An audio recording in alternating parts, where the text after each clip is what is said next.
Chapter 4. Take My Sleigh. Jack sat on the frozen ground. Annie, Teddy, and Kathleen sat nearby. They were all too shocked to speak. The night was quiet. Overhead the full moon shined brightly, and a few cold stars twinkled in the clear sky. Finally, Annie broke the silence.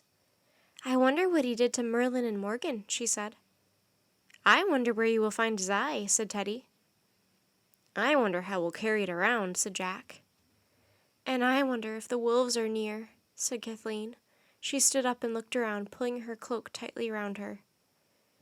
"Well, does anyone remember the Ice Wizard's rhyme?" said Teddy. "Yes," said Kathleen. She repeated the rhyme perfectly by heart. "Take my sleigh and find your way to the house of the Norns in the curve of the bay. Pay them whatever they tell you to pay, and bring back my eye by break of day." "What are Norns?" asked Jack. "I have read about the Norns in Morgan's books," said Teddy. "They are known as the Sisters of Fate. They spend their days weaving great tapestries. Their weaving determines the fate of all who live in the land behind the clouds." "So the Norns have his eye?" said Jack. "That's who he meant when he said he traded with the Fates?" "It would seem so," said Teddy. "He said we should take his sleigh to find them," said Annie. "Where's his sleigh?" "Look," said Kathleen, pointing. "'Tis there." "Oh, wow," said Annie. Not far away, a strange-looking silver sleigh glided silently from behind a snowbank. The sleigh looked like a small sailing ship with shiny runners. No one was steering it, and no horses or reindeer were pulling it. From its mast, a white sail drooped in the still air.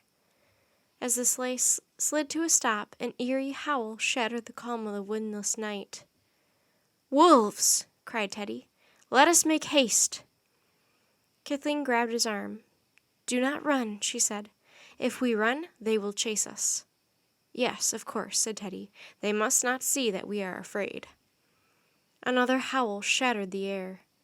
"Run!" cried Teddy. They all charged across the snow to the sleigh and scrambled into it. Jack and Kathleen stood at the front, and Annie and Teddy stood at the back. "There they are!" cried Teddy, pointing. "The white wolves of the night!" Jack turned and saw two large white wolves dashing across the plain in the moonlight. As the wolves ran toward the sleigh, their big paws scattered snow around them. "Go, go, go!" Jack cried, clutching the front of the sleigh. But the sleigh didn't move, and the wolves kept coming. "How can we make it go?" cried Jack. "Use the wind string," said Teddy. Jack pulled the knotted string the wizard had given them out of his pocket. "Use it how?" he shouted. "Untie a knot," said Teddy. Jack pulled off his gloves. His fingers were trembling as he tried to untie one of the knots. "This is crazy," he thought. "How can untying a knot and a string help us?" But soon he managed to loosen one of the knots. A cold breeze began blowing from behind the sleigh. It ruffled the sail overhead. "Untie another!" shouted Teddy. "Hurry!" Jack quickly untied a second knot. The breeze grew stronger and the sail filled out a bit more. The sleigh's shiny runners began sliding across the snow. "Yay!" called Annie. "It works!" "Yes, but not nearly swiftly enough," said Teddy. Jack looked back. The two white wolves had almost caught up with them. They were yelping and running behind the sleigh. Their mouths were open, showing their sharp teeth. Jack quickly untied a third knot. A cold wind blasted the sail. It opened with a snap, and the sleigh shot forward. "Stand fast!" cried Teddy. Jack, Annie, and Kathleen held tightly to the sides of the sleigh to help keep from falling out. Teddy grabbed the rudder and steered them over the snow, away from the ice palace. The wizard's sleigh zoomed across the frozen ground, leaving the white wolves in its wake. Their yelping noises grew fainter and fainter until they could be heard no more. The wind kept pushing the silver sleigh over the ice and snow. The runners made swish-swish sounds as they slid over the moonlit plain. The square sail billowed in the wind like the sail of a Viking ship. With the wolves far behind, the ride was really fun, but cold. "How did you know untying knots would make the wind blow?" Jack asked Teddy. "'Tis an ancient magic," said Teddy. "I have read of wind strings, but had never seen one." "It's a good thing you read so much," said Annie. "Oh, look," said Kathleen. "Hares and foxes." "Where?" said Annie. "There."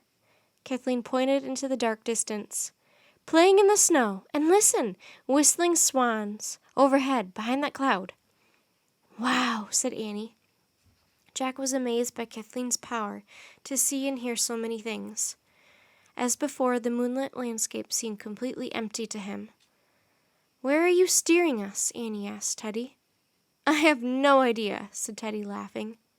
"We're supposed to go to a curve of a bay to find the Norns," said Annie. "Then turn left and follow the swans," said Kathleen, pointing across the snowy plain.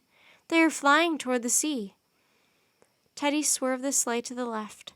For a while they bounced up and down over the snow. Then the ride grew smoother. "We are on sea ice now," said Kathleen. "Seals are beneath. I see their breathing holes. Perhaps we should stop." "Indeed," said Teddy as they whizzed along. "But how?" "Try tying a knot," said Annie.